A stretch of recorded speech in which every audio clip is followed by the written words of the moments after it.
Good evening, everybody. Welcome back to Exploring the Lord of the Rings. This is session number 344. And tonight we return to the cave troll attack already in progress, where we saw the bravery of Boromir. We spent some time looking again at how awesome Boromir is. I like to think that by the time we get to the end of Boromir's career, which is closer than you think, though don't worry, we still have some time with Boromir. Probably, at least a couple years more. But in any case, we're getting towards, as we move our way through book 2 here, we're coming towards this inevitable end. And I like to think that by the time we get to Boromir's end, we will have done Boromir justice. And in some part, I feel like the extra time that I have been spending on Boromir for the last few years, ever since we met him, is in part like me trying to make atonement for the rash judgment I spent decades of my life making about Boromir, as I've confessed before. So, in any case, as JJ says, at this rate, Boromir may outlive our grandchildren's grandchildren. Oh, that's unlikely, JJ. I think we will get to the end of Boromir in just a couple years. We will see. We do still have the entirety of Lothlorien to get through, which is a lot. 3 chapters, so we'll have plenty of Lothlorien to talk about before we get towards the end. There is a lot of poetry between us and there, Nancy, and not all of it in English. Oh man, can I just say I'm really looking forward to discussing the Quenya poem with y'all. That's going to be so much fun. But anyway, not tonight. That is not what's happening. Tonight, we're stabbing trolls in the foot. That's what's happening tonight. So, one thing at a time. Boromir's Horn is wondering if Lorien is going to alter our perception of time, too. I wonder. I wonder in what direction, right? Are we going to go through Lothlorien and feel that we were only in there for a moment?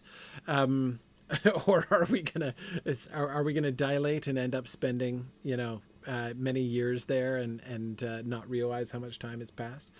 We'll see. Losing track of days and seasons is pretty well guaranteed, I think, Bjorning. Absolutely. Anyway, that is awesome. Derbata Luke was saying that he read Treebeard's Ent and Entwife poem to his kids tonight. That is so cool. That is a fun moment. Yeah, very cool. Yeah, so you're going to finish that chapter this week? Very, very neat. Very, very excellent. It is always so good to read The Lord of the Rings aloud to your kids. Absolutely.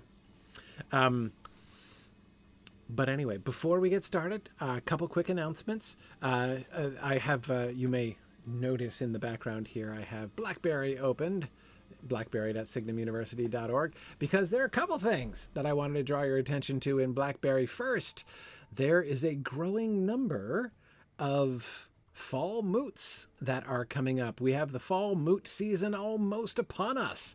We have Cascade Moot, which is coming up soon, September 6th. That is the first of our fall moots. Cascade Moot out in Vancouver, British Columbia. This is going to be our, what is it? Is this our second Canadian moot? And we did Maple Moot in Toronto. Yeah, I think this is our second Canadian moot.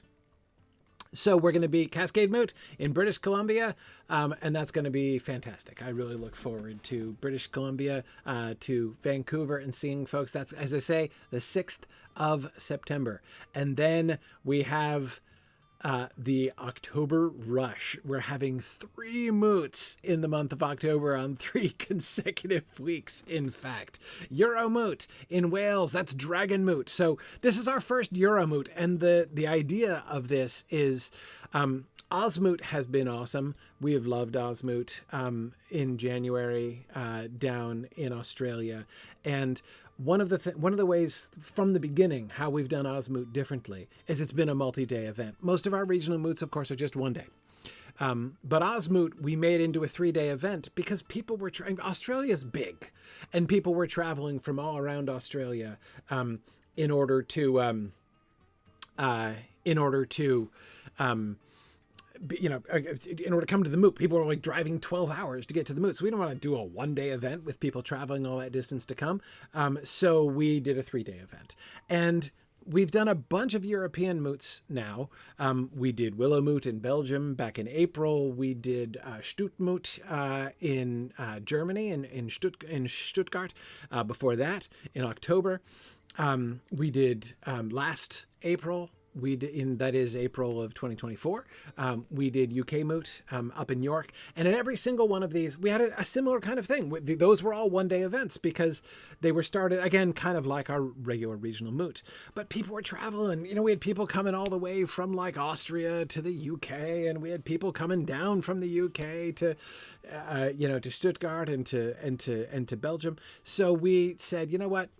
Let's start a new tradition of doing a 3-day Moot in Europe. And we'll try to do at least one of those a year. It's possible we might do another thing also, but let's definitely try to do, one larger Moot. And so we're calling it Euro Moot because we're going to try to shift it around. We'll have it where it's going to be, in the UK this year. It's going to be in Wales, in Cardiff, which is going to be great. So we're doing Dragon Moot for Cardiff. The dragons will be the theme, I believe, for Euromoot this year. But then next year we're gonna hope to rotate it down to the continent again. So maybe who knows? Maybe we'll be in Germany. Maybe we'll be in Belgium. Maybe we'll be somewhere else. Who knows? Anyhow, that is the plan for Euromoot, and so we're kicking that off this year in Cardiff in the first weekend of October. In the second weekend of October, we're gonna do Middle Moot back to Waterloo, Iowa, which is the home of the first ever regional Moot at Signum University. Back to Waterloo, back to Iowa. That's going to be the second weekend there in October, and then New England Moot on the third weekend of October up here in Derry, New Hampshire, back at Studio Lab where we've been, where we hold the Moot in the same room where we filmed Rings and Realms. That's October, those 3 moots. And then we're going to have Ranger Moot in the third weekend of November is going to be Ranger Moot out in Cincinnati. And that also is a multi-day moot. That is our fun outdoor activity moot. Where we hold the moot at a Boy Scout camp, and we do all kinds of outdoor activities, and we're going to do outdoor reenactments and stuff like that. We reenacted the Battle of the Ford's Bison last year, which was really fun, even though it was like 180 degrees. So anyway, that is stuff that's going on there. Also, there are rumors. It is not yet fully confirmed, but I understand that we are also likely to be adding another Carolina Moot in North Carolina to the schedule in the fall here as well, before all is said and done. Yeah, Jackie, that was, I think Ranger Moot was like the hottest moot we've ever had. Like that was incredibly hot. There were some days on the very first Osmoot in, January in Brisbane, which were pretty hot too, but we weren't outside there. Anyway, so we're planning to, but as I say, we're going to be adding Carolina Moot. And there are definitely other possibilities. I see people suggesting things. It has been a thought of mine for a while that it would be fun to do something in the north central part of the country. I see people suggesting Wisconsin or Michigan. That's been something that I've been kind of thinking about for a while. And Dr. Benway, we did have fun storming the castle at Ranger Moot. Absolutely. So we will see. But if any of you have ideas and would like to help to arrange it, the burden of duty upon our volunteer organizers is really quite low. We have a we've got a system all worked out. We take care of the majority of the logistics. We take care of the of all of the costs. We never want our local volunteers to be helping with the costs of things if it can possibly be avoided even briefly. So there are never any concerns like that. The primary thing that our local organizers do, and we're super grateful for them, is just to be boots on the ground, primarily to help us find a venue. If you can help us find a place to be, and we can get it into the schedule, we could make a moot happen. And yeah, another Northern California moot, Jackie, that would be, or even, like a genuinely Northern California moot, instead of just, we've never been further north than, we've been to like the San Francisco Bay Area, and we've been to Portland, right, for Cascade Moot the first time, Portland, Oregon, but we've never been anywhere in between there, right, on the West Coast. So, Sacramento might be fun. Hey, Sacramento temporarily has a Major League Baseball team. So, why not a moot, I say. But anyway, definitely something to think about. So if you are interested in that, if you're interested to, if any of you are interested to help host a moot, if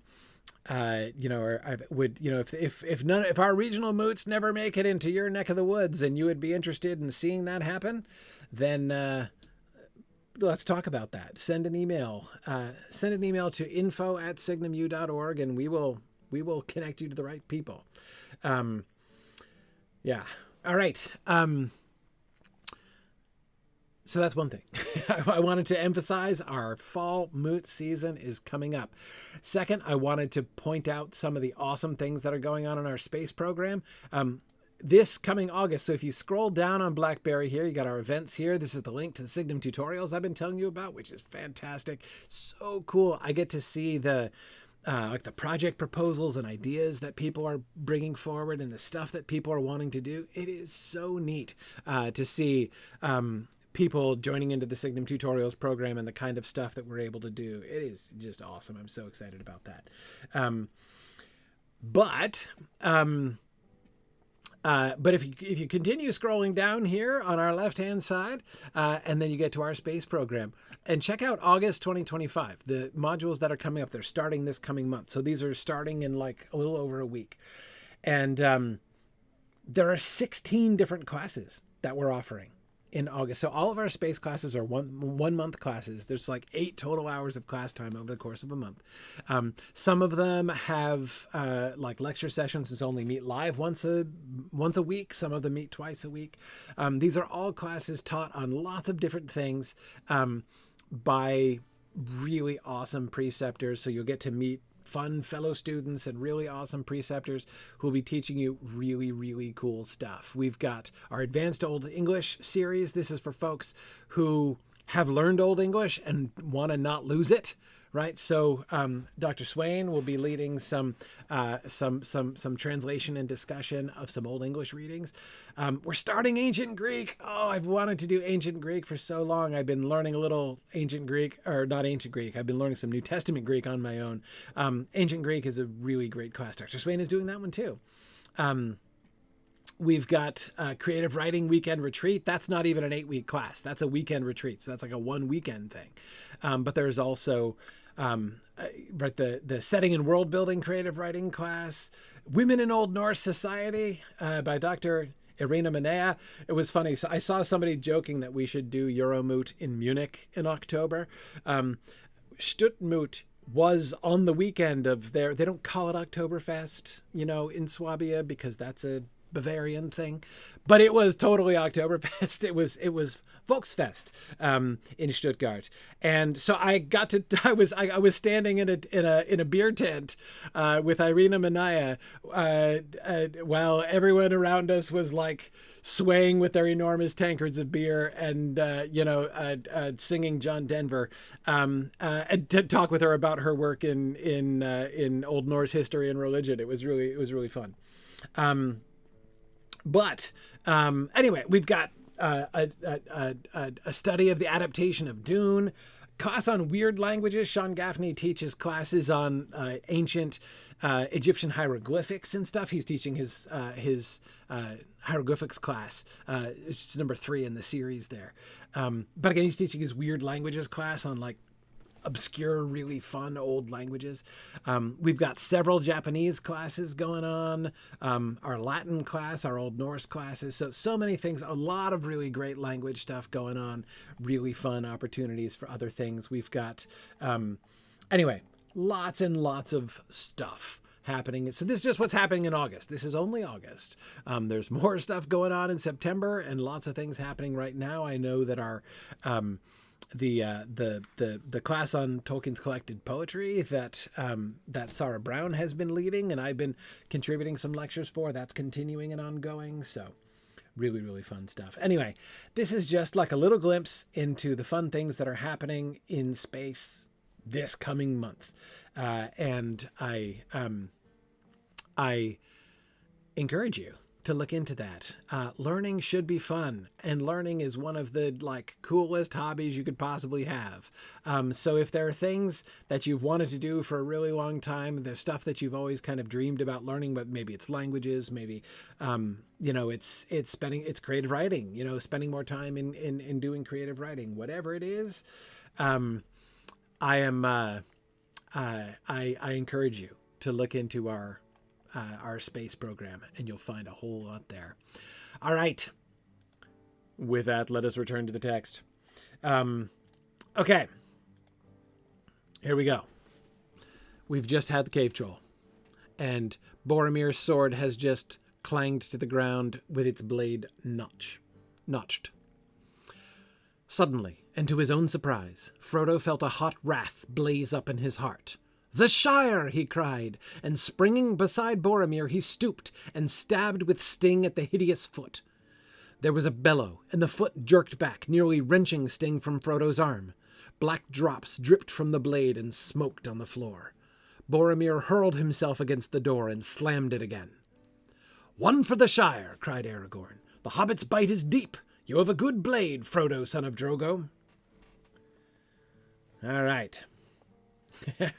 You're setting up an alliteration alert for Thoughtless. Yeah. What did you hear? Tell me the sounds that really jumped out at you in that paragraph. Good, Bob. Yes. Black drops dripped from the blade. Yes. Notice the B's and D's there, right? Black drops dripped from the blade. He's doing that thing again where he's doing, he's alliterating on 2 letters and inverting them, right? A little symmetry there. The S's, yes. "The Shire," he cried, springing beside Boromir. He stooped and stabbed with Sting at the hideous foot. Yeah. Lots of S's there. And as you point out, Maureen, as you point out, Maureen, it isn't just the initial consonants, right? Hideous, especially the way that hideous sort of goes into foot there, hideous foot. You do kind of land on the S at the end of hideous, right? Not to mention beside, right? Springing beside Boromir, he stooped and stabbed with Sting at the hideous foot. Absolutely. And of course it's increased, Jackie, as you point out, by the STs, right? Stooped and stabbed with Sting. That's almost, it almost falls like a poetic foot, doesn't it? He stooped and stabbed with Sting. It's like as if the line is iambic, but instead of unstressed and stressed syllables, it's unalliterated and alliterated syllables, right? Although they're stressed also, right? So it is actually, in fact, iambic, right? He stooped and stabbed with Sting. But the STs, it's not just any alliteration, right? But st is a pretty emphatic, that combination of the sibilant and the plosive there, right? He stooped and stabbed with Sting makes it extremely, extremely audible. Yes. And yes, of course, Noto Sapiens, you're right. Once again, it's not just BDDB with black drops dripped from the blade. It's BLDR, DRBL, right? It's even more emphatic than that. It's a two-letter. That's kind of like the equivalent of doing like a 2-syllable rhyme instead of a 1-syllable rhyme, right? If you can do a little alliterative pattern, not just with a single letter sound, but with a double letter sound, right? A combo, then that's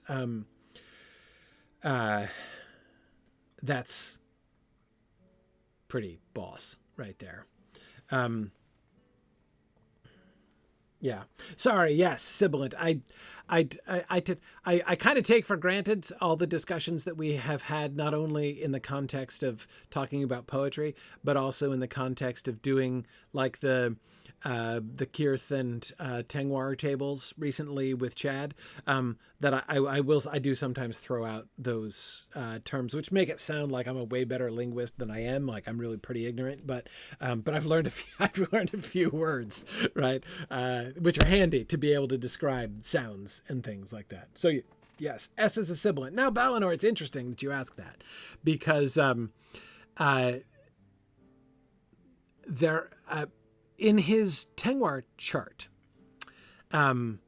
which is all arranged based on phonetics, right? Based on where in the mouth the sound is made, he actually separates the S and the SH by a lot. Like he treats them as if those two sounds are totally different. He treats the sh as a fricative, like f and v, or like so sh and f. He treats them both as fricatives. He labels them as fricatives. So that's what a fricative is. A fricative is a consonant that is made by hissing breath out through the teeth and lips, right? Like f, like the letter F. So the SH, sh, he called a fricative, and you can see why. It makes sense. But it was funny, after I gave my talk on the Gimli poem at Moot 2 years ago, or, the year before this past one, right afterwards, Ilana Mushin from Australia came up, and I could see she had the look on her face, like she had her quibbling face on. I could tell she was going to take issue with something that I had said.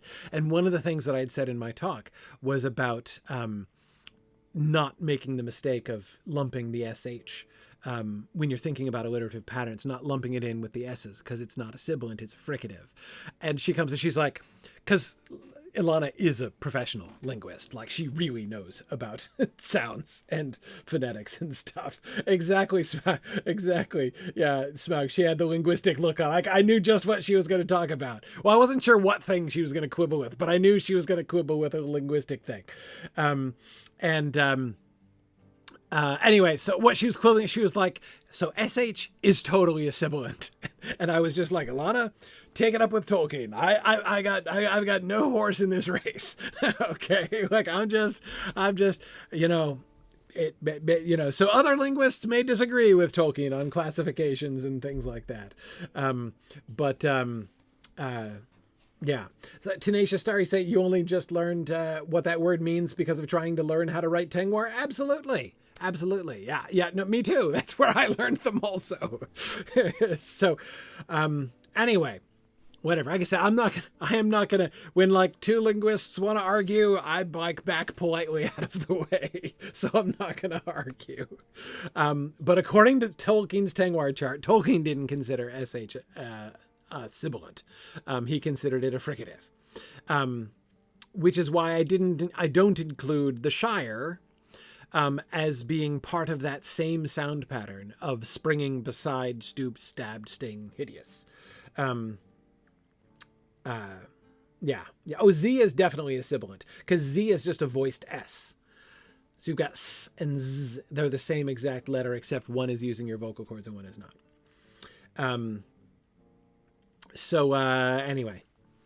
Anyway, that's,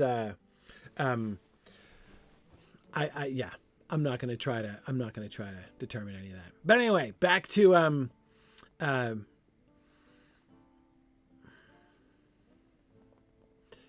back to our paragraph. Yeah, I think on the whole, I think S is the primary sound. Starting with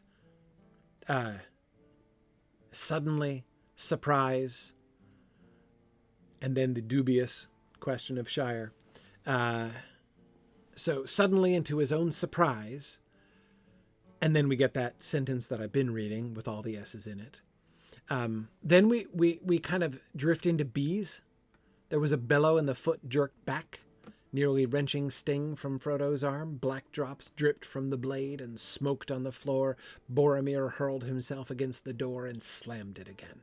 So we end with a sibilant there.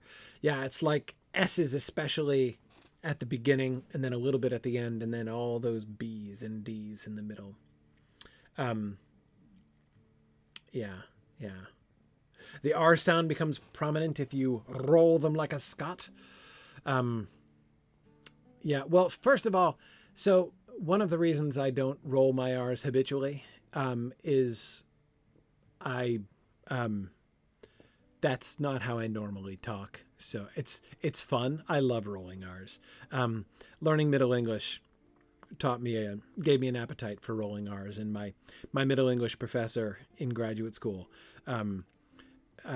was the most hedonistic roller of R's I've ever heard in his readings, and it was delightful. But I will say, from my Middle English experience, if you roll the R's and drag them out, you can make any sentence that contains even a single R sound like it's featuring the R, right?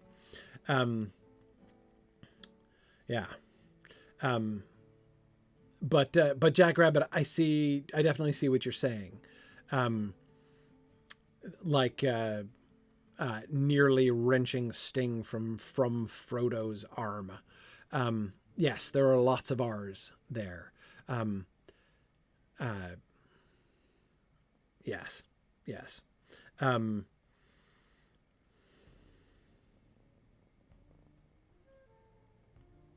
Yeah, no, I think that's good. Okay, anyway, so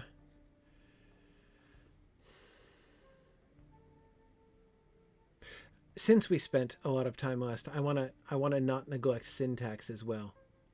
I want to look at how Tolkien is structuring his sentences here. Suddenly, and to his own surprise, Frodo felt a hot wrath blaze up in his heart. So it's a simple sentence, though with some preambulatory material there. Suddenly, and to his own surprise. The Shire, he cried, and springing beside Boromir, he stooped and stabbed with sting at the hideous foot.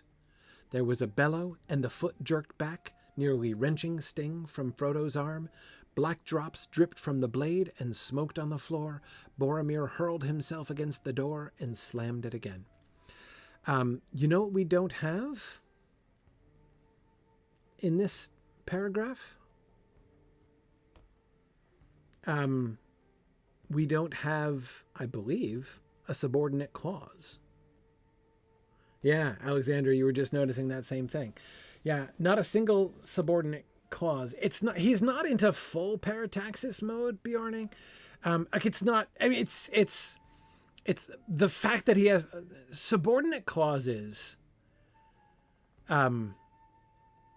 Subordinate clauses always slow down prose.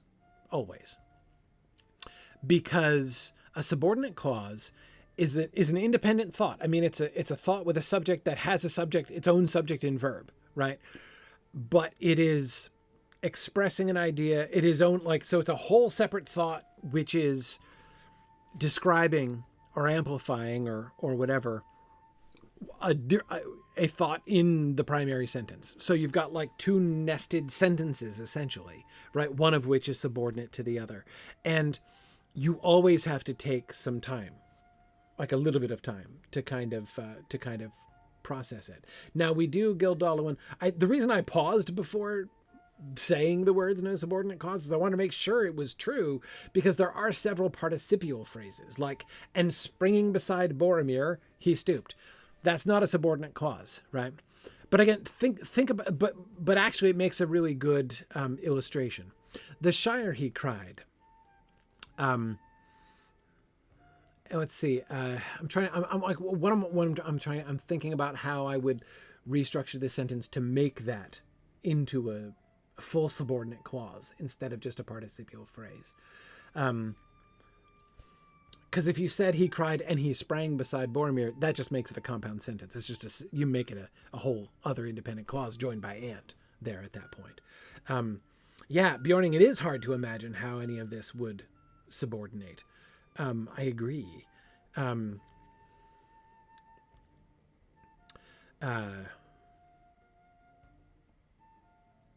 You would have to say something like he stooped instead.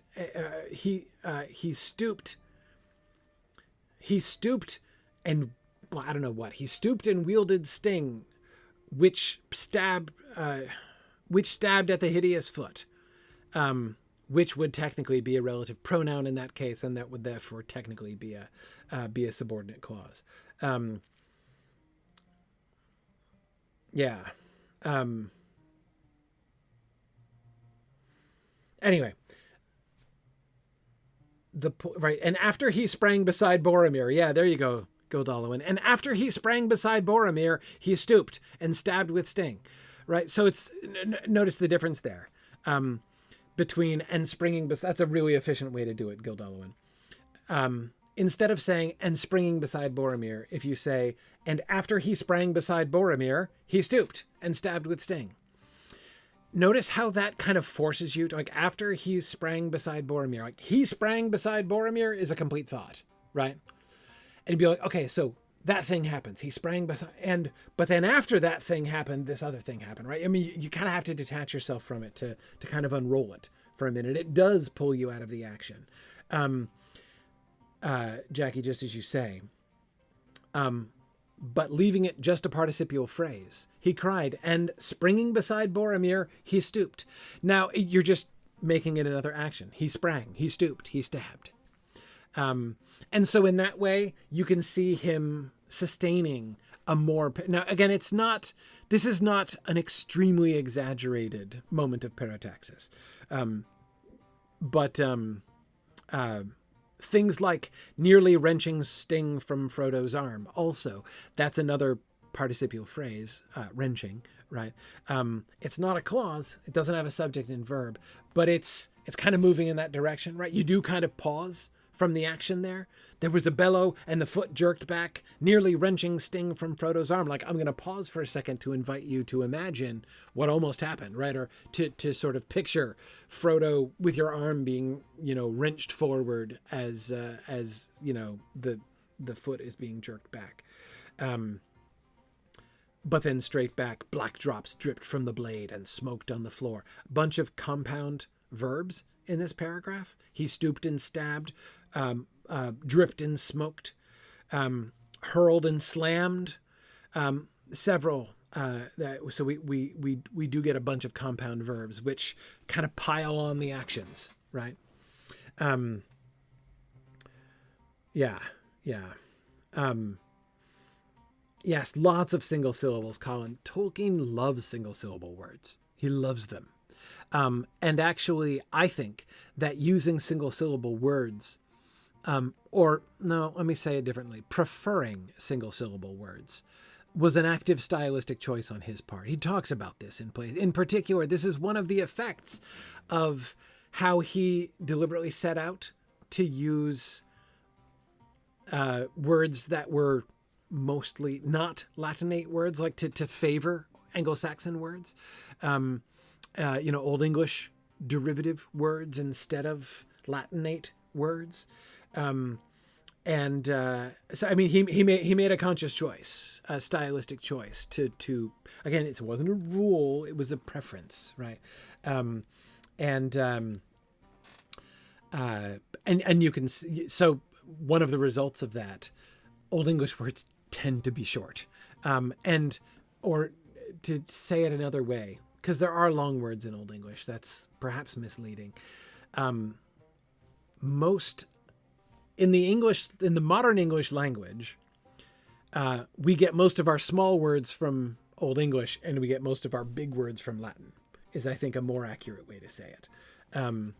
And so therefore, choosing as he did to favor Old English derived words in his style when he was writing The Lord of the Rings, it is not surprising that he will tend to, of course, one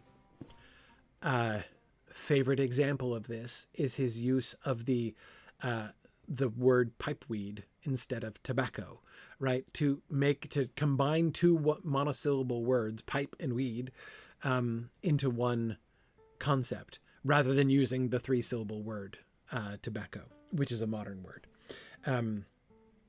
Yeah.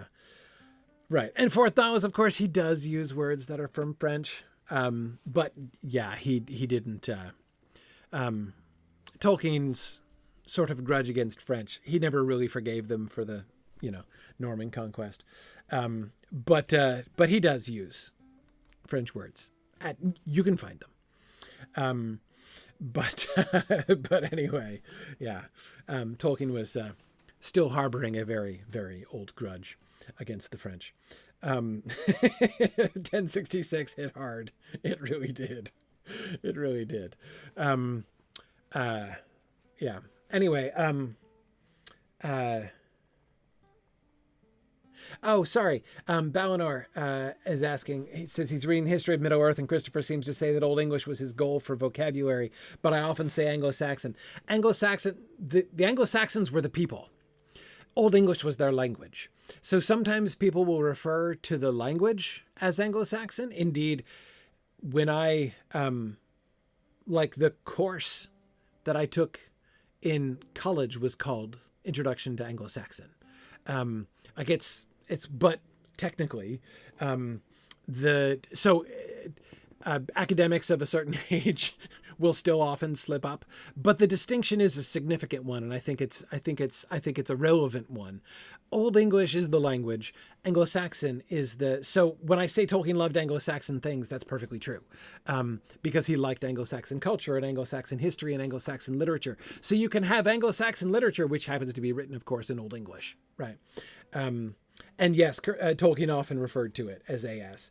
Tolkien did not observe that. This is a distinction that modern scholars, like more modern than I am, as I say, my college course was called Introduction to Anglo-Saxon.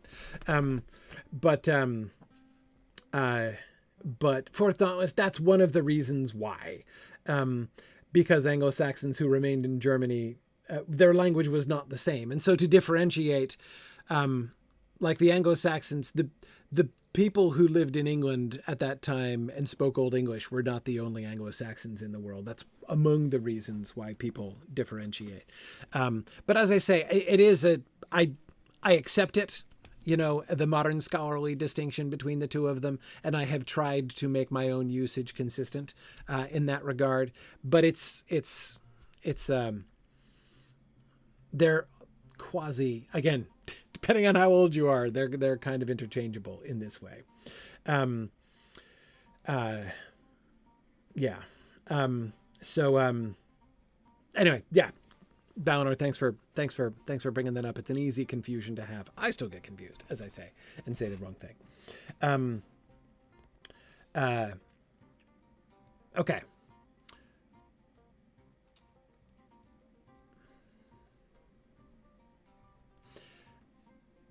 We'll come back. No, let's start with it. It's time to talk about content now. Having spent some time doing Style Time, Mike Thurway, Style Time Mike from the Silmarillion seminar way back in the day, whom I still see. Mike still comes to Moot every year. It's always great to see Mike.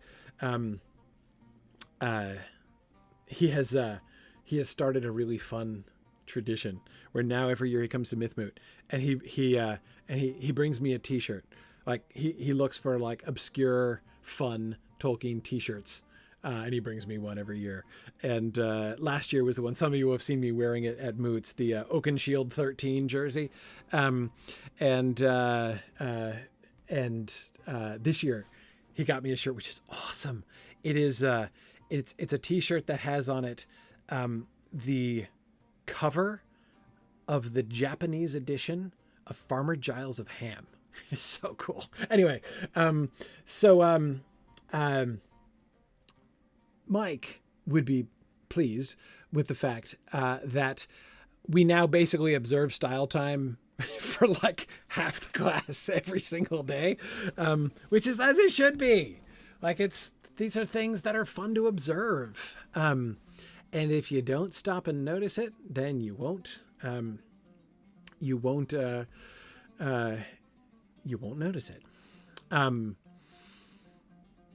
But let us think about content here.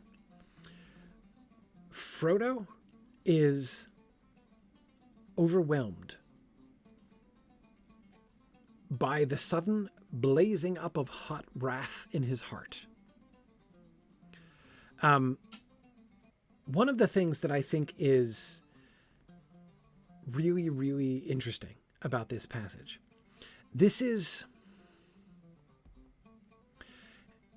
it's not the first time something like this has happened. I think the first time, exactly, Maureen, exactly then, the barrow. That moment when that ember of resolve and courage awoke in Frodo's heart. And he chopped the hand off the barrowite, right? The crawling hand. That was the first time we've gotten this glimpse of when those funny little hobbits cease to be just funny and do things that are actually kind of like heroic, right? And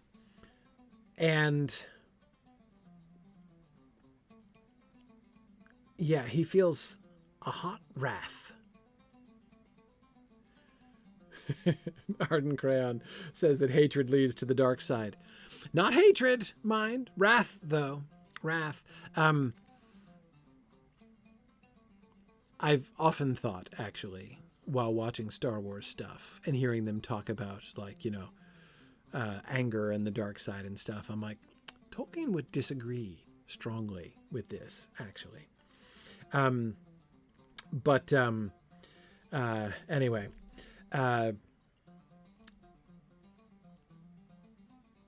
Anyhow, I'm not going to get into a whole dark side of the Force discussion.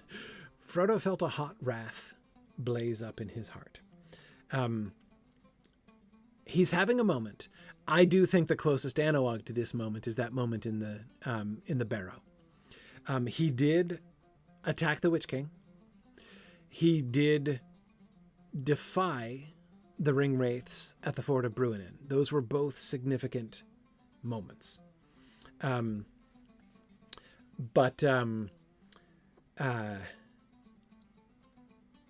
anyway, no,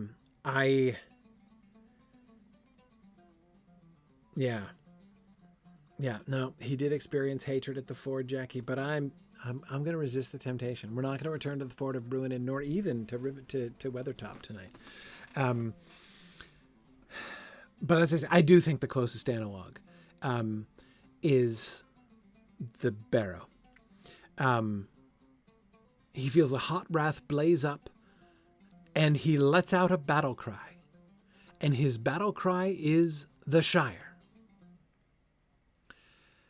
In this moment, he is striking a blow explicitly on behalf of the Shire. He's not fighting to defend the Shire directly, because this troll is no immediate threat to the Shire. Though I suppose you could say the Shire is represented in the persons of his three friends who are standing beside him. And he did set out to save the Shire. But it's more than that. He's not fighting for he is representing the Shire. Right? The Shire represent is what Frodo is shouting here. When you shout the name of your country as a battle cry, you are identifying with the heroic ideals that you believe that country represents, right?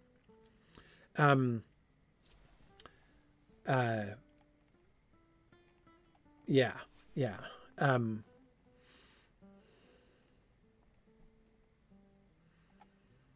Yeah.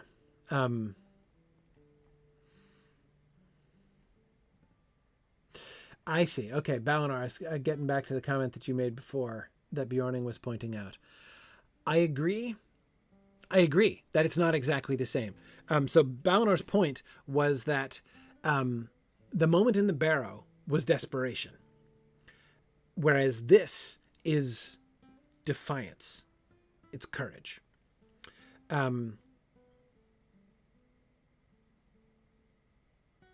So I agree. No, they're definitely different in that way. I still think they're the closest analogs. Like when we compare them and contrast them, we definitely see differences.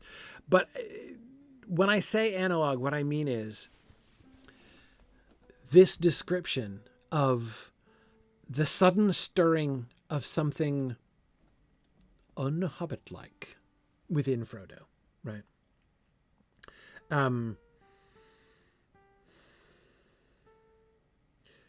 Yeah. And again, I don't want I don't want people to think that I'm trying to make the argument Frodo is totally not defending the Shire. He has no interest in defending the Shire. I'm not saying that at all. I just don't think that's the primary meaning of when he says the Shire as he's leaping forward. He is, when you shout the name of your country as you are wielding a weapon charging into battle, you are representing that country. So Bjorning, yeah, I think it's something like that. Something like joining the Shire's steel to Boromir's valor. Yes. Yes.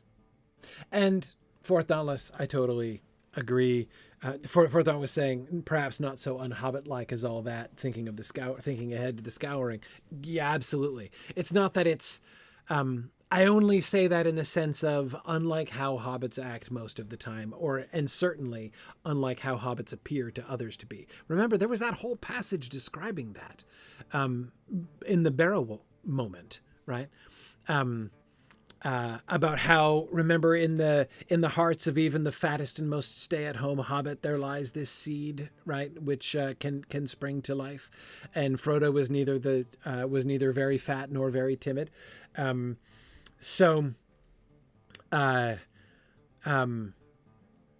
Anyway, that is that's particularly the moment that it's that moment, that description, and the description of the sudden and surprising to him sensation that Frodo is experiencing. Yeah.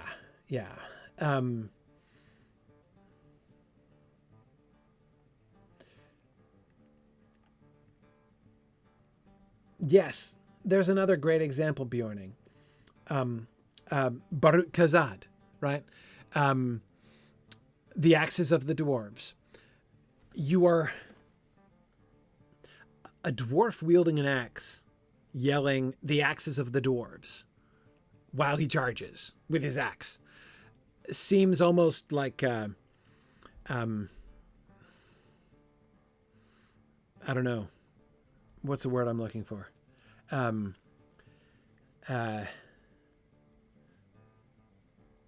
quite redundant. Tautological. That's the word I'm looking for, right? It's almost like a sort of tautology. It's like the axes of the dwarves, and it's like, I noticed that, right?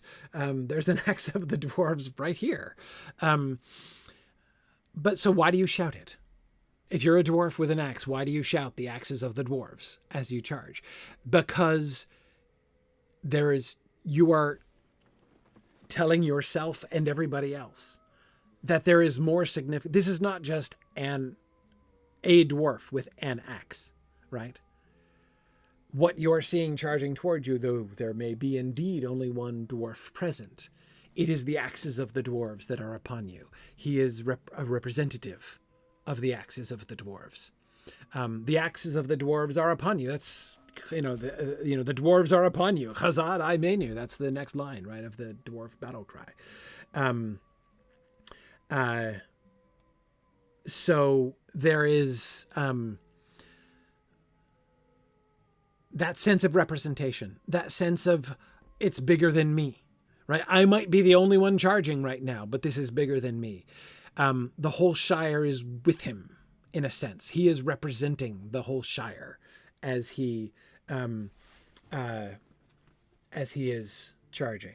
I see people talking about various battle cries of the Rohirrim in the Battle of Pelennor Field, but I shall not be drawn into that particular tangent. Why they shout death and all that sort of thing is a different question, and not a question we are going to talk about this evening. Exactly. 2065 is going to be a great year. Nerdosapiens, I agree. But anyway, but that's certainly very different from this. Notice how Aragorn responds to it. One for the Shire, cried Aragorn, right? He doesn't say, good on you, Frodo. I mean, he's going to get around to saying something kind of like that, but that's not how he takes it. The Shire, he says, and stabs. And Aragorn's like, one for the Shire, right? The Shire struck a successful blow. Exactly, Bjorning. Aragorn is taking it in exactly the spirit in which it was offered. Yeah, exactly. Aragorn's interpretation, one for the Shire. The Shire has just struck a blow. In the person of Frodo, right? But on behalf of the Shire. This is all of the Shire rising up, saying to the cave trolls of the world that they're not going to take it anymore, right? Shire 1, Troll 0. Exactly. I think that seems to, whether or not that is all that is in Frodo's mind, it is certainly how Aragorn takes it, right? And I think it is certainly what Boromir also means when he yells, Gondor, Gondor, as he is charging forward. He is that Gondor is represented in that battle, wherever he is, right? When he charges forward and yells Gondor, he is a representative. He's like a little military ambassador for Gondor. So yes, Bjorning, when Aragorn shouts Elendil, he is representing as well, right? But his representation is somewhat more specific, right? Now, I agree, Graham, that Boromir is representing Gondor in a much more official capacity than Frodo does the Shire, though I would point out that the people who are hearing his battle cry when he yells Gondor and charges into battle don't check his credentials first, so they don't know that, right? Certainly, Boromir has a solid ground for claiming to represent Gondor. That'll stand up, right? Whereas there are members of the Shire who might quibble, right, if they knew that Frodo had elected himself their ambassador here in this moment, ambassador to trolls, or to the hideous feet of trolls in this particular instance, right? Though it is true, as Forthoughtless points out, both of the people that might contest that claim are standing right behind Frodo at the time and raise no objections, so the motion passes, I guess. Yes, I agree. But yes, Lotho would probably quibble, I assume, and Lobelia would certainly have opinions. Anyway.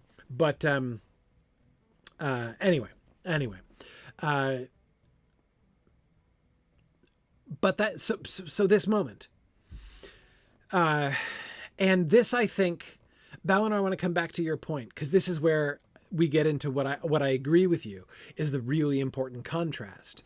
The awakening, the springing into sudden fire of this impulse, this heroic impulse, this martial, this violent impulse within Frodo, is very similar between the Barrow and the Chamber of Mizarble. But there's a really important difference in the context. And the difference is, remember, Boromir is standing in front of everybody, right now. Boromir was the one who was blocking the door. Boromir is the one who goes forward and hacks at while everyone else is backing away from the door, while this monster whose physical presence is being revealed like a horror movie monster, as we looked before, is forcing his way into the room through this hideous brute force. Boromir alone leapt forward and hewed at the arm of the troll. Now Frodo springs forward beside him. And you're right, it's not just an act of desperation. Frodo had, in a sense, nothing to lose in the barrow. Right? Because it already looked like they had pretty much lost everything. But here, this is an act of courage and bravery. And I think it's one of the things that makes his battle cry so interesting to me, is that Frodo sees himself. Not just that Frodo wants to represent the Shire in this, but that he represents the Shire this way. That he is, as he springs forward, he is not just an individual hobbit doing a brave thing. He's not even just a brave person trying to defend his friends. He's both of those things, but he's not just those things. In his own mind, as he shouts the Shire, he is representing what hobbits are capable of. This does not look like a monster for hobbits to tackle. It is so huge that it's an act of remarkable courage even for Boromir to, step forward to the attack. But Frodo is going to do it. And yes, I agree, Alexandra. It's even more courageous. Alexander says it's also emphasized that he shows Boromir some support because it's even more courageous after seeing him fail. Agreed.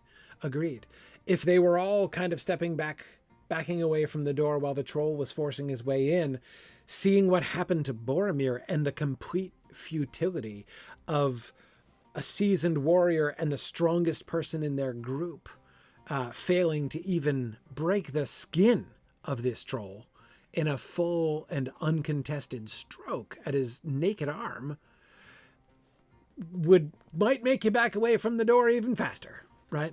But instead, Frodo leaps forward, and I agree that's an important moment here. And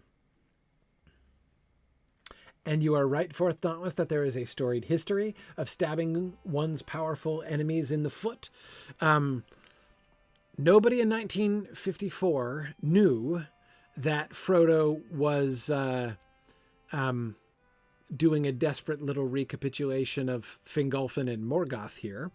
And of course, there are multiple differences in the situations there. That, Balinor, was an act of desperation, right? For Fingolfin, for sure. Anyway, yeah. But of course, that it would be on Tolkien's mind would not be shocking. I think, by the way, that the parallel seems to me not to be between, if I could split it this fine, not exactly to be between Frodo and Fingolfin, as it's hard to find too many similarities, really. And I don't just mean in scale, because that kind of thing, the great High King of the Noldor on the one hand and a little hobbit on the other hand, that's the kind of thing that happens all the time in The Lord of the Rings, right? Sam singing and Frodo hearing him, like, Beren hearing Luthien singing, or like Maedhros hearing Fingon singing, right? Is like, it's exactly this kind of, typological thing that Tolkien does in The Lord of the Rings a lot in relationship to the Silmarillion. So that's not what I mean, but I'm just even thinking, like, once you adjust for the massive difference in scale between Fingolfin and Frodo, there is I don't see a whole lot. I don't see a whole lot parallels in their situation. The thing I do find parallel is the victims, right? So I think it's less that we're supposed to think of Fingolfin here, or rather, again, supposed to, because nobody had read that at the time that this was published. It's not that I think that Tolkien is primarily thinking of Fingolfin here. I think he's primarily thinking of Morgoth here.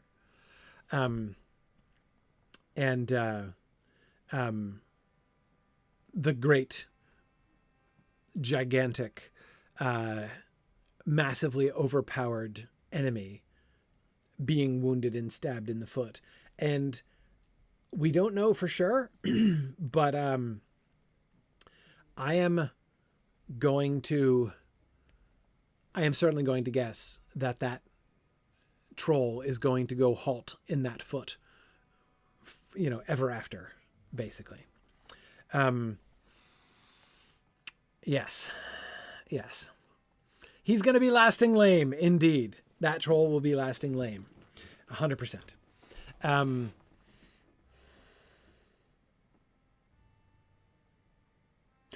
Notice also the blood smoking on the floor.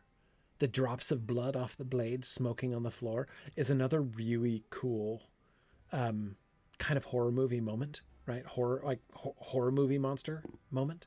And by the way, what I wonder, but I don't know for sure, is that a property of troll blood exclusively? Or that's, for Thomas, just what I was thinking. Is it a reaction with sting? Is it smoking because of the fire of wrath with which sting is blazing, which is exactly how this phenomenon of the glowing blades was described in the Battle of Five Armies in The Hobbit. Felaroff, you are right, and yes, we can, for a couple minutes, though I'm running out of time, talk about how the troll is never referred to as a whole enemy. I keep calling it the troll, and we're going to find out that it is definitely a troll, but it's still not been called that. It's the hideous foot that is being stabbed at. And notice how it shifts right after that, Felaroff, into the passive voice. There was a bellow, and the foot jerked back nearly. No, it's not technically passive because the foot is the action. The foot is jerking back. But it's still keeping attention away from the whole entity, as you say. It's like the foot is acting on its own, and the bellow is just kind of happening. Yeah, exactly. There's a bellow happens, and then the foot does something. So yes, that still seems to me part of the whole movie monster effect, really. And also Frodo's perspective, Maureen. I agree. Yes, all of it is still concealing the doer of the action. And it does give it, Eric, I agree, a very experiential kind of feeling. Yes. Yes. Exactly, Arnas. Classic horror movie framing. Even when you see the monster, you're only seeing part of it. Yes, agreed. Like how the Watcher's tentacle was described. Agreed.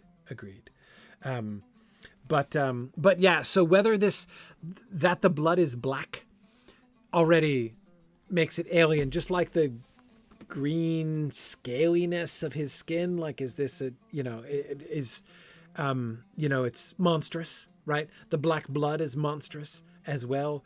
Whether the smoke that's rising is yet another, testimony to how monstrous it is, like its blood is actually caustic, or whether again, this is a result of when the anger with which the elf smith of old has imbued sting meets the blood of trolls. If that's just what happens, we don't really know for sure. Yeah. And of course, Colin, as you say, it's also another great one-syllable word. Absolutely. So Everett, I think That's a really great question. What do we make of the troll's role? Is it leading the orcs, or is it akin to the orcs' attack animal? Or just fighting alongside the orcs? Well, we know it's not the latter, because they're all holding back. So the troll has gone on ahead. So that seems to me to suggest one of your first two options, right? Either leader, who's going to go first, or attack animal. Like a battering ram, a living battering ram. Yeah, breaching unit, Aranas, exactly. I would vote for that one. We don't have much reason to believe that trolls are really excellent leadership and strategy material. So that's one reason to think that. But I think it's just... also, we've been hearing harsh voices yelling orders and giving commands, and the way that the bellowing of the troll is being described sounds different from that. I mean, you can't prove it exactly, but I think they're sending the troll in first to break down the door first and foremost, and to be the heavy, to soften them up. Right. And you can see why, what with the whole, like, if, the whole weapon proof skin thing, right. That's pretty, that's a pretty good reason, to bring them in. Yeah, he's the tank pretty clearly. Yep. An orc captain is going to come in later. Soon, actually. But so yeah, I do think we have more reason to think that we're seeing a leader later on. Yes. Right. JJ, that's a really good point. JJ is quoting the sentence, the memorable sentence from, as I recall, the beginning of chapter 2, trolls were abroad, no longer dull-witted, but cunning and armed with dreadful weapons. Though JJ acknowledges that doesn't mean that it necessarily applies to this particular troll. Yeah, what I would say, JJ, is it does emphasize the fact that, as a rule, dull-wittedness is something that one has come to expect in trolls, right? So it's a story of note, even in the Shire, that there are non-dull-witted trolls in current circulation, right? But again, that tells you that the dull-wittedness of trolls is well established.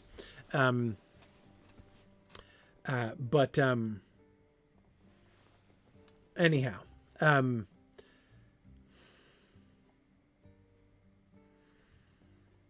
yeah. So, but I don't think that this one, I don't think we have much reason to think he doesn't seem to be armed with dreadful weapons, for instance, as far as we can tell. And yeah, Balnor, I agree. He's showing no real evidence of cunning in anything that's going on here. Yes, Eric, it is interesting that evil creatures are strengthening while good, like the elves, are fading. What does that show you? This is why Tolkien had, what happens to Morgoth? What happens to Sauron, right? All of them, both of them, I should say, disperse their own power in order to beef things up. That is the natural trend of when things are left to themselves, they fade and decline, right? When Morgoth first and Sauron later invest themselves in trying to reverse that trend, I'm going to make orcs bigger and stronger. They go in the other direction, and it reduces them. Yeah. Anyway. Okay.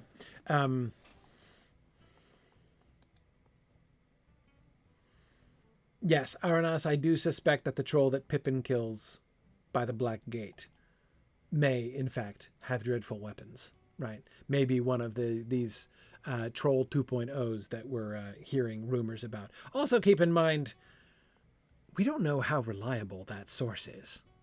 I mean, it's a rumor that reaches Frodo in the Shire. Is it true? Is it an exaggeration? Is it a spooky story? Like, what's the basis of it and how reliable is that? So it's not a whole lot to go on, but in any case, I know, right? Like trees walking. Who ever heard of that, Eric? Yeah.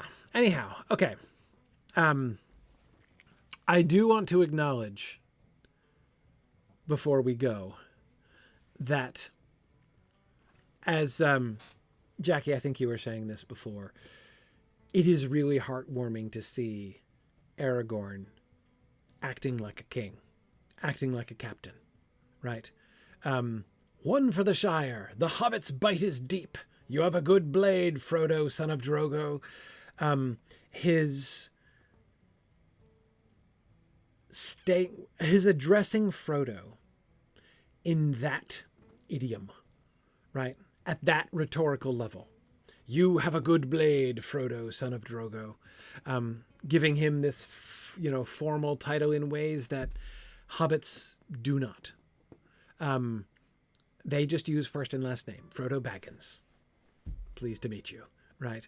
Frodo, son of Drogo is what he might be called, however, in an epic poem, right? Yeah, I agree, Colin. The formal title edition is really, really good. And he makes a point of it, right? I mean, he could make a Strider compliment. He could say this like Strider. That is to say, the friend who was already dear to Frodo by the time they reach Rivendell, right? Dear being Frodo's word, you'll remember in many many meetings, the Frodo wakes up chapter. But anyway, yeah. So Fourth Dauntless, I think. Yeah, exactly. Right. Let me finish my sentence. There's no hobbitry here. He could have done that. Aragorn's not great at hobbitry, but he could have had a go, or at least just said something in like his Strider persona in some sense, or like just as a friend. But this is not one friend complimenting another. This is very clearly a captain speaking in battle to one of the people who is in his charge, right? Singling him out for praise to everybody. The Hobbit's bite is deep. Notice the one for the Shire, the Hobbit's bite is deep. Notice not just the fact that he's calling Frodo the Hobbit here, but the fact that he's speaking, who's he addressing? The Hobbit's bite is deep is said not to Frodo, but to everybody else, right? And also calling him the Hobbit here picks up on the whole one for the Shire thing. This is, one small spring for Hobbit, right? One deep stab for Hobbit kind that Frodo has executed here, right? And he's recognizing it. One for the Shire. The Hobbit's bite is deep. Look at what hobbits can accomplish, as evidenced by Frodo representing the Shire in that moment, right? He's drawing that out, right? And he's addressing, I agree, he's addressing the whole company there. Praising him, yes, but praising him to everybody else. Then he goes into the second person. You have a good blade, Frodo, son of Drogo. And notice when he praises him, he doesn't praise him. He's not praising him. He doesn't say, the Hobbit's bite is deep. You are awesome, Frodo. Or like, you are a great fighter, Frodo, son of Drogo. Or, wow, you're stronger than you look, Frodo, son of Drogo. Like, that's what he might have said in Strider mode, right? You have a good blade, Frodo, son of Drogo. And the indirection of that, is so excellent, I think. That is, it's understated. He's not just puffing him up. You have a good blade. Your sword is an effective weapon. It's also like encouragement to him, you have proven not only that hobbits are, show great resolution and quickness of action, and courage in a tight spot, but you can accomplish something.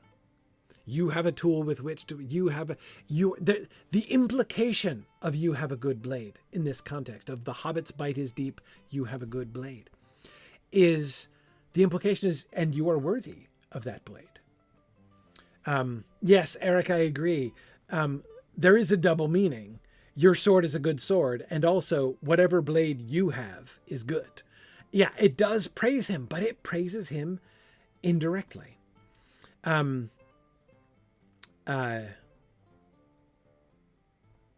and so it's also what he says to Frodo is not just a puffing him up personally. I want you to know that you are awesome, Frodo. But it's also encouragement. Look at what you accomplished. You not only did a good thing, but you have the capability of really doing awesome things, right? And that's really cool. Oh, that's really cool, Jackrabbit.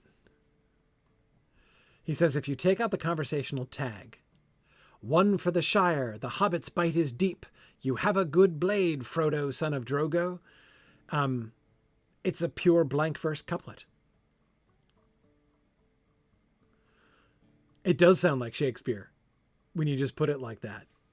One for the Shire, the hobbit's bite is deep, you have a good blade, Frodo, son of Drogo. Yeah, that could be in Macbeth. You're right. It really could. Holy cow. Yeah. Oh, that is neat. That is neat. Yeah. Great observation. Yeah, Alexander says, I wonder if Boromir is just speechless. Yeah, he must be fairly surprised.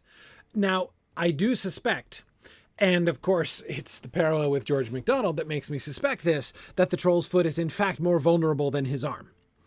And yet, clearly, like, we don't even know that for sure. The George MacDonald parallel suggests it.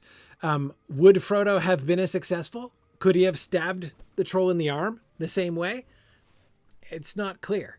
Would Boromir have notched his sword on the foot of the troll? Also not clear. So we don't know for certain that way. But anyway, I do think that it is certainly an encouragement for him to think about, and also for him to emphasize it, to other people as well. And yes, I agree, Ambrosius. Let us not stop talking about this before we observe Boromir's, that Boromir, while his hand and arm are still numb, from his hitting that, telephone pole with his, or flagpole with his sword, he still has both the wherewithal and the strength to hurl himself against the door and slam it by himself. Now, he wasn't slamming it against the resistance of the wedges that Boromir had wedged in, like the troll was. So it doesn't say that his strength is exactly equal to the troll, but still, it is a pretty awesome thing for Boromir to do, especially in that moment, when he has lots of reasons to be surprised and taken aback in that moment. Yeah, he is stunned to silence, but not in action, Fencing Frog. Absolutely. Absolutely. And he reacts before Aragorn deploys his captaincy. Bjorning, exactly. Again, we were talking, in this slide, a couple slides before, about all three, Boromir, Aragorn, Gandalf, all taking appropriate initiative and, leaderly actions in the build-up to this scene. We see it again, right? Boromir is on the spot to take the initiative to do precisely the right thing and slam the door closed again while they have the chance. Aragorn does exactly the right thing in raising everybody's spirits by the praise that he gives to Frodo. But I want to come back, last thing, and then we'll go because I'm late now. Last comment I want to make is about who wrote this, the question that was being raised before. I agree with the premise that it seems a little bit unlikely that Frodo would praise himself in this way, but I will say I can imagine Frodo saying it because he wants to emphasize how awesome Aragorn was. Like, I can see it as, I can see it being, he is giving, because it makes Aragorn look even cooler than it makes Frodo look, right? And so I think acknowledging the awesome thing that Aragorn said and the way that he did it, I think would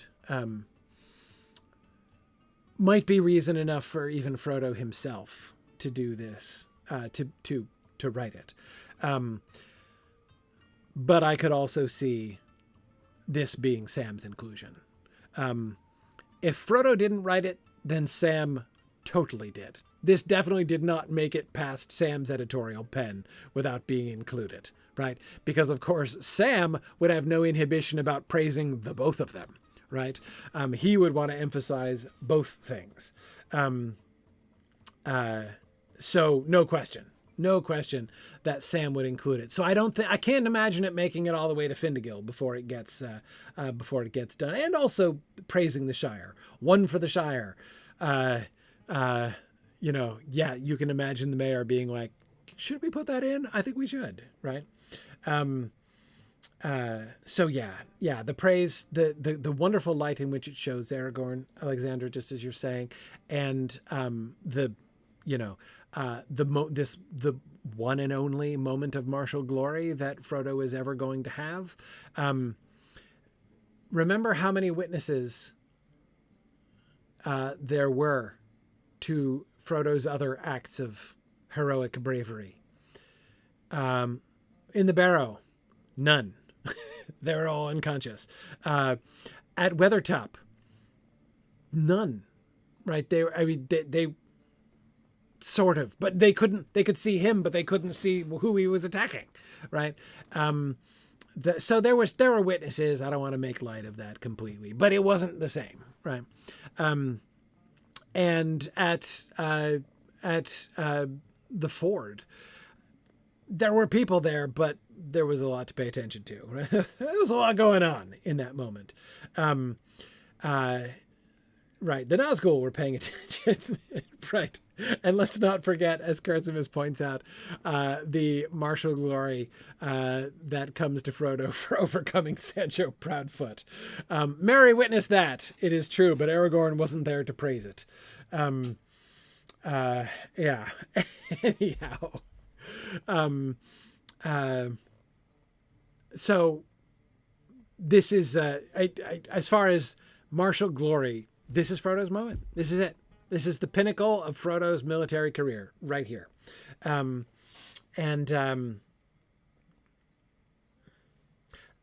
don't think it's 100% obvious that Frodo didn't write this, but it would not be hard to convince me that this was probably Sam who included that.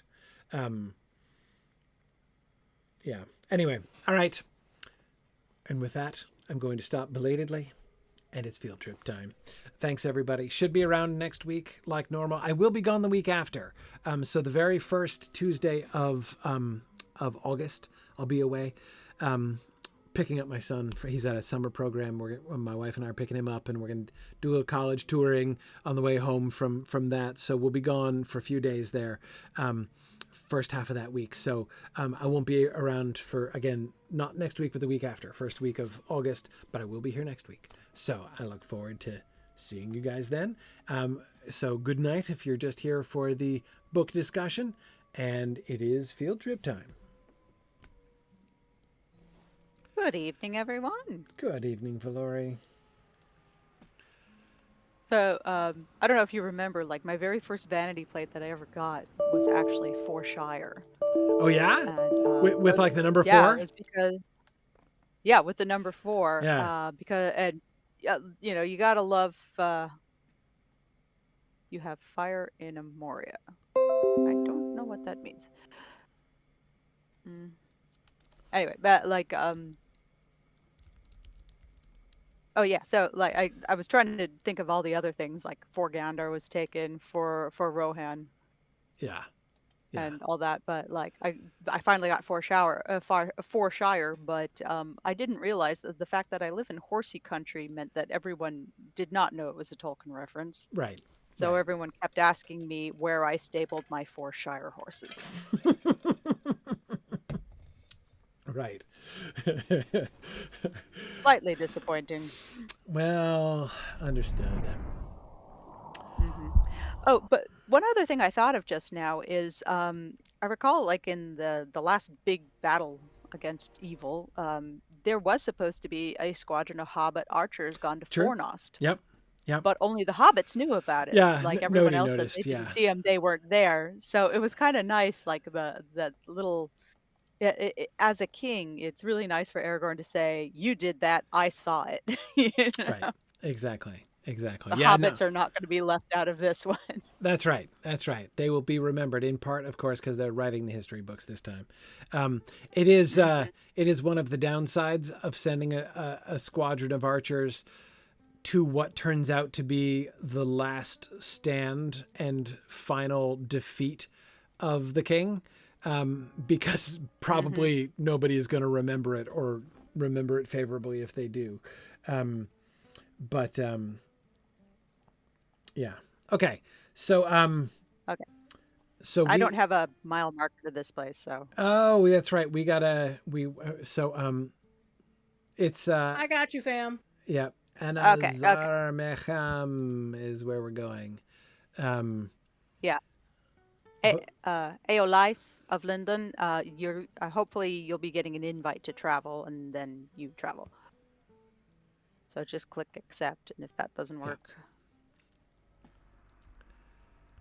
All right. see if someone can. So here we are on the edge of the flaming There you deeps. And okay. So Valoria, I want to show you around this big room that we were looking around last time. Okay. So it is sorry, I'm just laughing at Ardent Crayon's airplane reference. Um and Good Azar luck. We're all Mecham, counting on I you. barely know him. Anyway, so okay, so we're gonna go, let's go. Yeah, we might as well mount up because we have lots of stairs to go up. Okay, so we're down here at the edge of the Oh, flaming deeps. On the one folks love hand, stairs. so last time we explored all around here, and we noticed that not only are there multiple bridges across this way, they are they're the first thing we notice is that they're in rather a lovely pattern. So that's the first bridge we just passed across. Here's the second bridge, which we have to actually cross to continue up. And then when we look down, we see they're not lined up, right? There's one down there and we're up here, right? So that's the Hmm. first thing we noticed. Asymmetric. And then we keep going up. And the next thing we noticed is that the next floor up is significantly further up than the difference between the first 2 floors was, right? So we go up and then we go up again and then we go and then we're here. Okay, so we go up twice as far. And then we come to the third bridge up here. Mhm. And what we notice is then you look down and notice you get the whole multi-layer effect going on from up here. Right, so they're all staged so that Uh-huh. you can see the whole thing, and like so from the side and from the top, it looks really cool. And then you've got another one over there which gives you a different vantage. So if you go over to the middle bridge, which Oh, is building only like on a this diorama. floor, yeah, exactly. So it's only on this floor, right? But when you come over here, then you can peek down, and it's the additional height of the top floor just enables you Mhm. to see both of the other 2 bridges through the arch, so you get that whole like the effect of the Yeah, arches it's there. Oh, like it's nicely framed. yeah, really cool framing. And remember how when we first came into the room, we noticed how well this room is framed up on this floor, right? How it looks like Mhm. like the narthex of a cathedral, but it looks like the narthex of a Oh yeah. cathedral from 2 different angles. Like it looks the same, like just as cool from right angles to each other. Anyway, so Yep. here's what we That's here's designing. well, it gets better. Here's the next thing we noticed Oh, last week. okay. And this is right up to the end of where we got. So if we cross Okie doke. this bridge over here, right? And now notice that we can see, once again, all of the bridges framed coolly from over here. But that's not even the coolest thing. So then we go over in the other direction. And guess what we have over here? Bridges. But wait, there's more. But wait, there's more. So we come down here and we have another bridge here. Another 2 bridges. And look what happens when we go on this bridge. It's the same on this side. Same framing. Ah. Same, like 2 times up on this floor and then the 2 floors down with the bridges that are spaced the same way. So in both, when you look out across on the top floor here, in both directions, it looks like this amazing, like Gothic cathedral narthex perspective. Not only is that the same in both of these right angles, but the downward view of this, and that pathway, like what this is just, it's just a right angle pathway down on the ground floor that goes from right by where we started off, down by the milestone, and then goes down and around the corner and straight down this path that we can see far below us here, going out into the Red Horn Lodes. But both sides of that are also elaborately, symmetrically, and identically built. It's just so like this whole huge hall, which seems to have no obvious purpose at all, in the sense that like there's nothing here. It's like this is like a big old hallway, essentially, right? Like you're coming out of here and you're just there's stairs down to the Flaming Deeps, and there's stairs down to the Silvertine Lodes, and there's all these multiple levels and everything to get down there. But this whole thing is just like there's nothing here. Like nothing would happen here. It's just a corridor essentially, but it's a super cool multi-level corridor. Yeah, I know. It's like a multi-plane camera. So that just like how they is really neat. How they did animation, they do little flats at different distances, and it would create this very beautiful illusion of depth on a flat place. This place looks more intricate and more designed simply because they centered everything to be beautiful at all those angles. Yeah. And it's definitely like the Red Horn Lodes, it's a workplace, it's a work site, but it's like the walk to and from work is gorgeous now. Yeah, exactly. Alexandra, I think you have hit it. I think that's exactly it. She says, or like a central station. Yeah. Oh yeah, you look at some of how we build up our train stations, it's making art out of liminal space. Yes, exactly. I think that's exactly what's going on here. This is a junction, right? This is the meeting of the ways. This is where you can go to the Flaming Deeps, you can go to the Silvertine Lodes, you can go up to the spa and the pizza joint, right? So all of this stuff is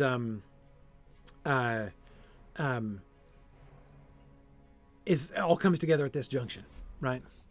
But that then leads me to the question with which we ended last time, and which we will attempt to see what we can do to answer this time. And that is, what's this room over here? Because one thing that this place has not had any of is rooms. But here we have like a legitimate room, and it's a kind of a weird it's the candy corn works. It works with the candy cane on their shoulders. Oh, right, yeah.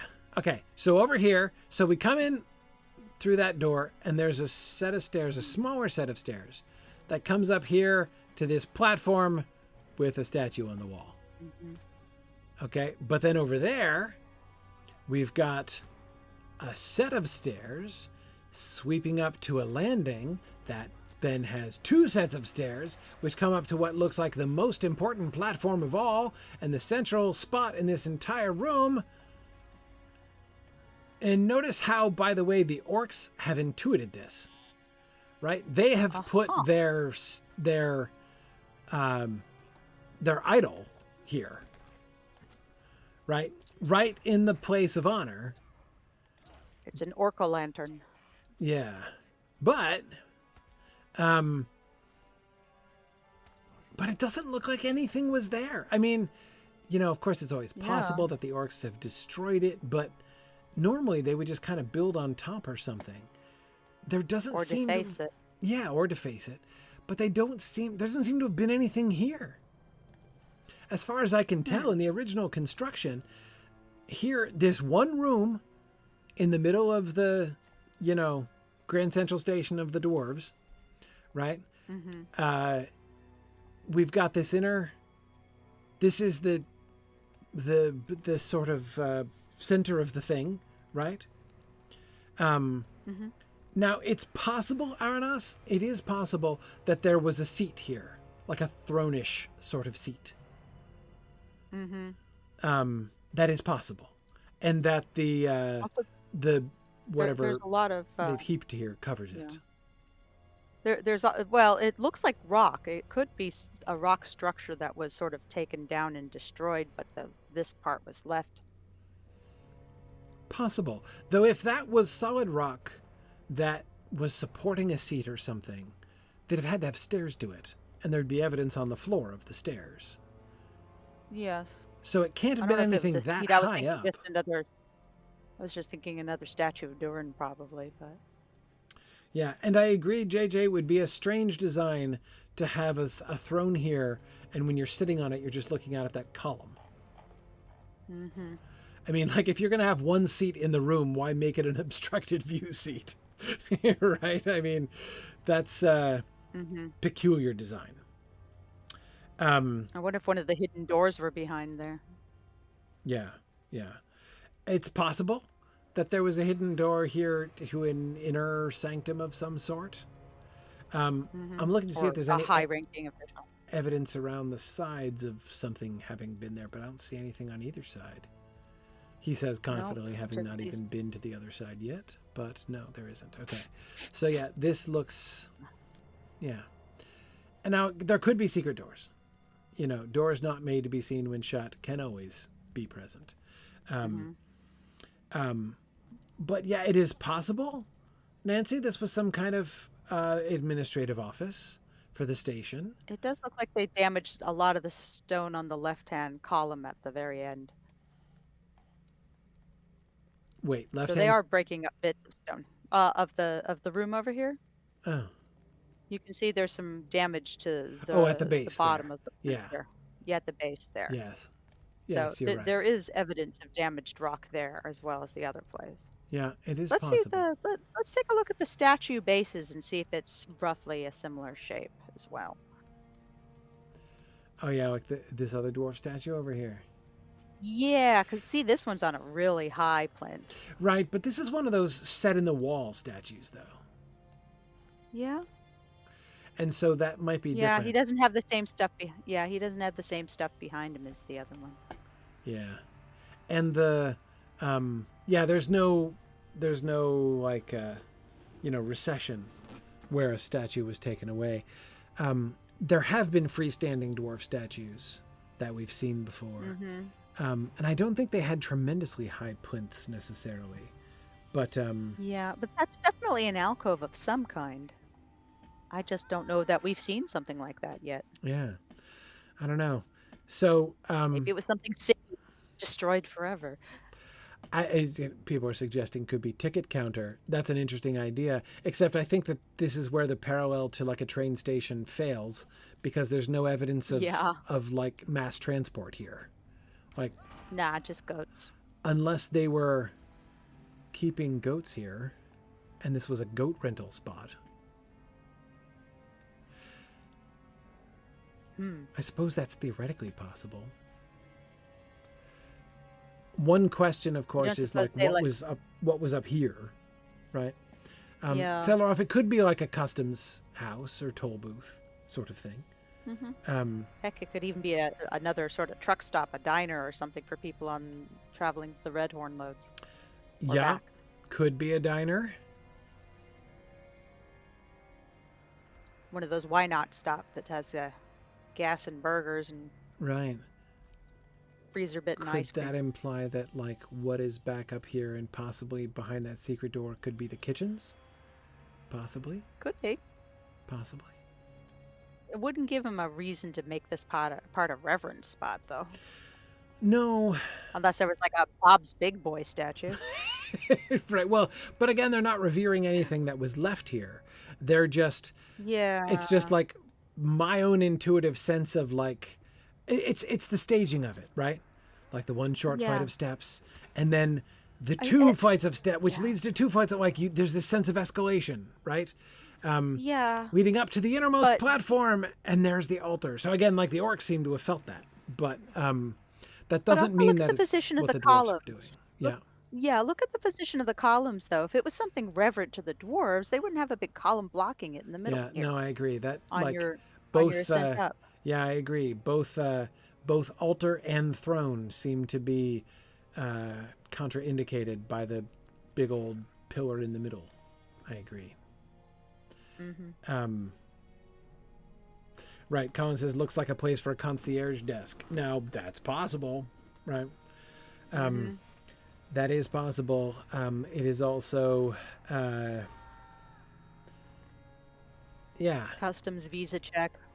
right. Could be a customs house, could be a concierge desk, could be, you know, private seating up here. You know, this could be like the I mean, if it was you know, a truck stop, if it was a restaurant, then you know you could have you know the highest class, high class seating up there, right? You know, Oh yeah, like down here is the Denny's, and then in the right, middle is right. You got fine more dining of up a, there. Yeah, yeah, and then yeah, and this one up here is Bonefish Grill. yeah. Exactly, something like that. Okay. And or yeah, it could also just be. I agree, JJ. It could be the antechamber. I mean, it could still be a customs house or something like that. It could be But all of stables this is too. Most of just the stables we've seen. yeah. Yeah. Could be stables. Could be yes that there was a door here behind where the idol is now, and that led to a Or vault or a yeah. customs house or and then Or all maybe of these an inn. different levels out here would just be for processing different, you know, and possibly offering some services or selling things or something like that. Yeah. Well, if there is a hidden door back here, maybe this is an inn. Maybe this is where people can sleep on their way down to the Red Horn Loads. Possibly, possibly. It's a Yeah, Red Roof Inn instead of a Why Not Stop. yeah.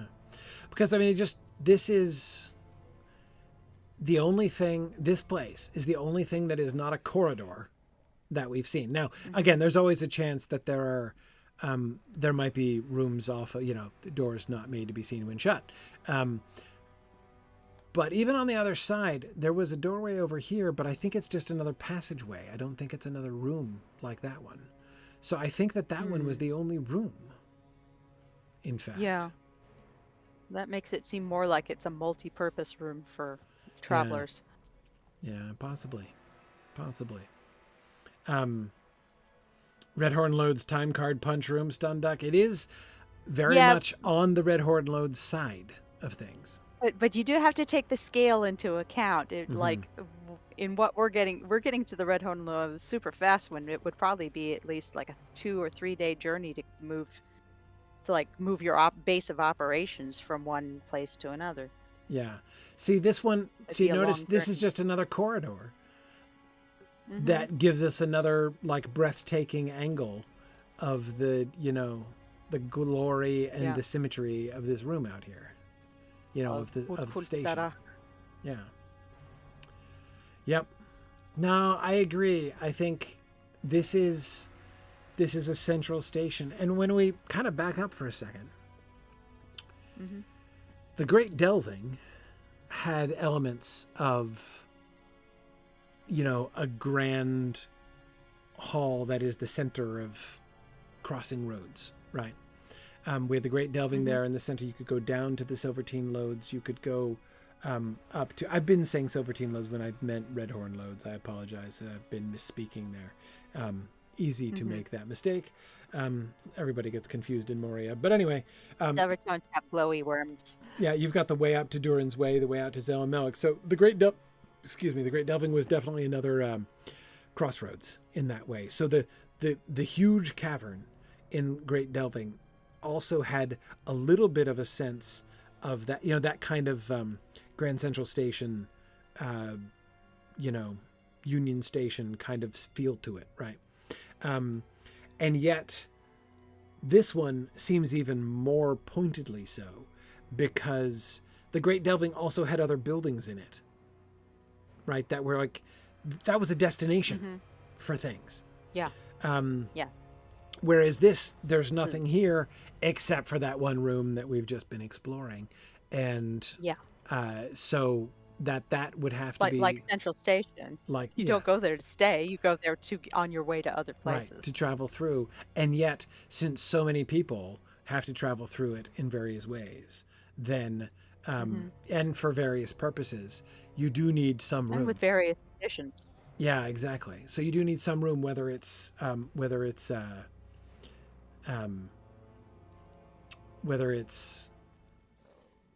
do you call it?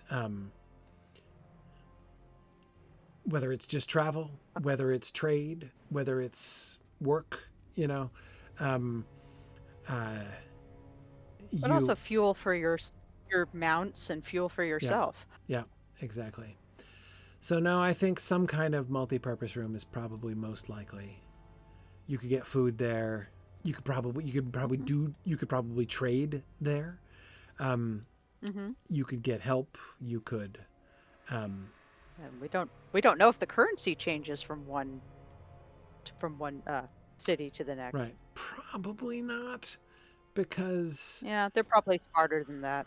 yeah, well, and it is still centralized under the Lord of Khazad-dûm, so you'd think there would be one centralized currency in Moria, in Oh Khazad-dûm. yeah, but some people were fixing the scales so gold wasn't as worth as much in this place as it was the other place. Possibly. Okay, so tell you what. Let's go down the stairs, because we're gonna go to Druid's Fire. Didn't we say we were gonna do Red Horn loads first?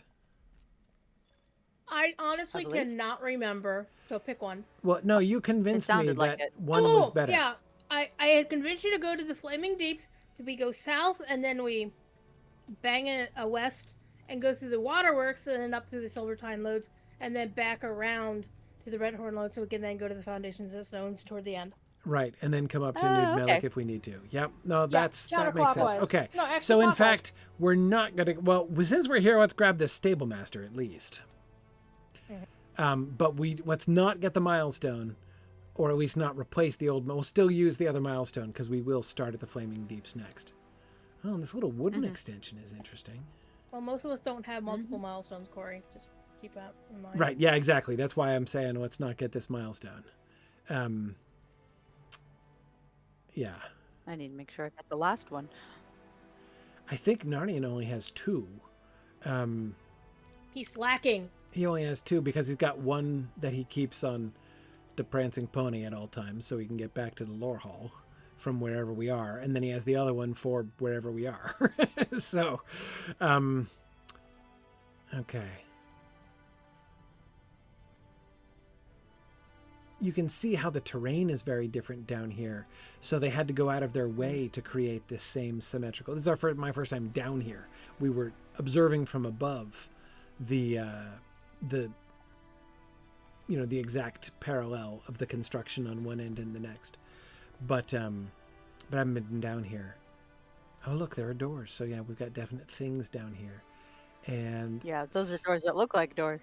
yeah, exactly. And the Stable Master. But remember, let's not get the milestone, because we're still going to use the old milestone next time. Stable Master's still useful though. Exactly. Since we were so close to him, we might as well get it. But we'll use the old milestone, and then next time we will start to